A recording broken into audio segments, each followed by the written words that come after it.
Hey everyone, Jeff Dudan here, and welcome back to another solo episode of On the Homefront. Today I want to speak about something that's not often talked about, but it's a reality for many entrepreneurs and leaders. It's loneliness. I know firsthand that as you build your business, grow your empire, and chase your dreams, the road can feel isolated. There's just less people to talk to that really understand what you're up against, and you can't always bring that to your team. We all know the saying, it's lonely at the top, and what does that really mean, and how do we navigate through it? And more importantly, how can we find balance and purpose in these moments of solitude and leverage them to a greater future? When you're the person leading the business, you're the one carrying the load, mental, physical, and oftentimes financial. You're the decision maker, you're the visionary, and sometimes even the person everyone turns to when things get tough. It's your job to solve the problem and your responsibility when things go wrong. But here's the catch. While you're busy being that rock for everyone else, it can feel like no one is there for you. That's where that feeling of loneliness creeps in. You miss holidays, you miss out on weekends, your mind is somewhere else. Sometimes even your kids' sporting events, and you're thinking about the issues of the day. You're not there for every family dinner sometimes because you're out building something bigger than yourselves. You're traveling, you're where you need to be, when you need to be there. And while that dream is motivating, the absence in those personal moments, even if you're there physically and you're not mentally, that can weigh on you over time and you can end up with some regrets. But, and this is a big but, it doesn't have to consume you. In fact, one of the ways that we counter loneliness is to remember why you're doing what you're doing. It is about leaving a legacy. It is about providing for your family and people that you care most about and creating opportunities not for yourself, but for others. Keeping that long-term vision in front of you and centered in your mind helps during those times when you're missing those special moments and you're making those sacrifices. A great remedy I've found for these moments of isolation is establishing a daily routine and clear goal setting.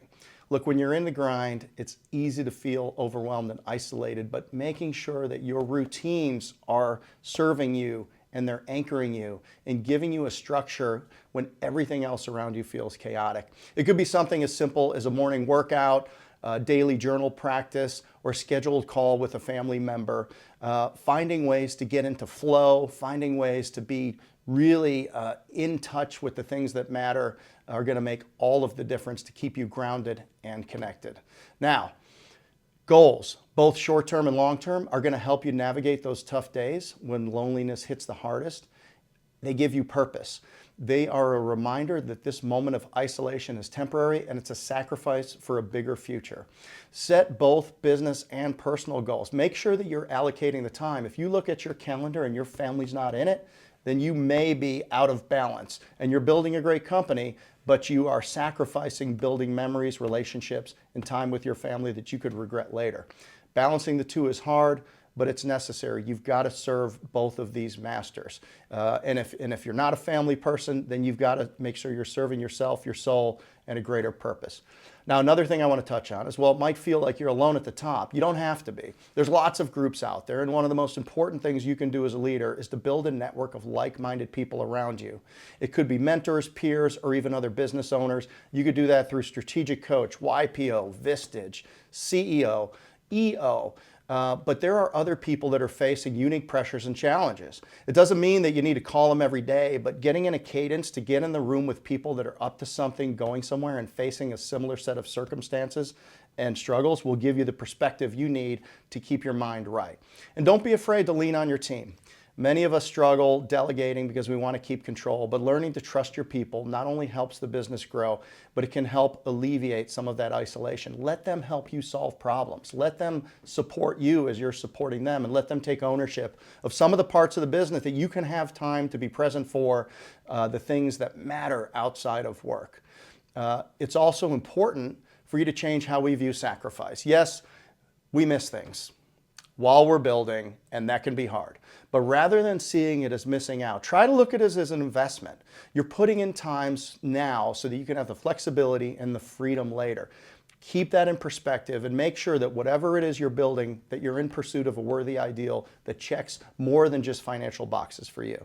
And don't forget, you can still make time for your family, your interests, your charities, the change you want to make in the world, even when you're busy. It's about being intentional, and it's about integration. Scheduling in the time in your calendar, schedule in time for the people who matter the most. Even if it means blocking off weekends every few months or taking a free day on a Friday, it's a non-negotiable to attend those big events. Do it. You will find a way to get the work done in the time that's available to you. And finally, I want to leave you with this. It can be very lonely at the top, but the journey of building something great is also incredibly fulfilling, and you won't regret it. The key is to find the joy along the way. Trust the process and enjoy the process. Yes, celebrate the wins, no matter how small, along the way, and lean into your relationships, both in and outside of work. Take care of yourself, recharge, reflect, remember why you started this journey in the first place, and you've got to be in good shape mentally and physically and have fitness in those areas so that you can be the best that you can be when you're there. It's not about the destination. It's always about how you live and how you get there. So if you're feeling lonely or disconnected, take a step back, recalibrate, surround yourself with great people and routines that lift you up, and you don't have to go it alone. Thanks for tuning in today. If you're a leader feeling the weight of loneliness, know that it's okay and that you're never truly alone, only if you choose to be. Reach out, build those support systems, and most importantly, take good care of yourself while you're building your team. Remember, it's all about finding balance, purpose, and connection along the way and building something great, however you define it.